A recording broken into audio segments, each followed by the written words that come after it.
राज्य सरकारचं शिष्टमंडळ आज मनोज जरांगे पाटील यांची भेट घेणार आहे। अंतरवाली सराटीमध्ये आज पुन्हा एकदा चर्चा पार पडेल। प्रसाद लाड, राधाकृष्ण विखे पाटील हे जरांगेंशी चर्चा करतील। दुपारी 1:15 वाजता सरकारचं शिष्टमंडळ आहे ते भेटीला जाईल। आजच्या चर्चेमध्ये तोडगा न निघाल्यास उद्यापासून जरांगेंचं आमरण उपोषण सुरू होणार आहे आणि बैठकीतील निर्णयाकडे सगळ्या महाराष्ट्राचं लक्ष लागलंय। होणार आहे असा आरोप आता केला जातो। माझं तेच म्हणणं आहे की हा काही नगर नाशिक नाहीच आहे।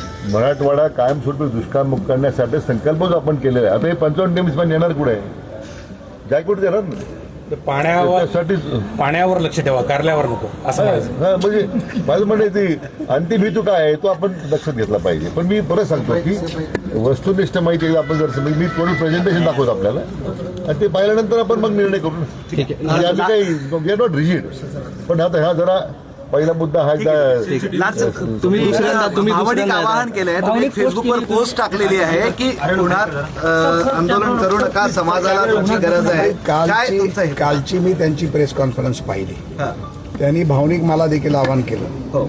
पण माझं असं म्हणणं, त्यांना विनंती त्या दिवशी प्रेस समोर तुमच्याही होती की मी समितीच्या अध्यक्षांबरोबर चर्चा करीन, त्यांना घेऊन येईन। त्या पद्धतीमध्ये फक्त कालचा एक दिवस सोडून आज आम्ही आलो, कारण काल देखील विखे पाटील साहेब दिल्लीला कांदा प्रस्तावावरती होते।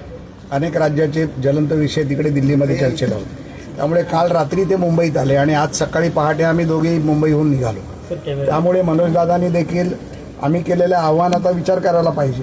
भावनिक आव्हान असलं तरी मी बंधू म्हणूनच आव्हान केलंय, मराठा समाजाचा कार्यकर्ता म्हणून आव्हान करतो। मीटिंग झाल्यावर इमिजिएट तिकडे ना सर, सर मीटिंग झाल्यावर इमिजिएट तिकडेच जाणार आहे ना लाड साहेब? एक 2 मिनिट व्हिज्युअल येऊ द्या आम्हाला सुरुवातीला, फक्त मीटिंग सुरू 2 मिनिटे।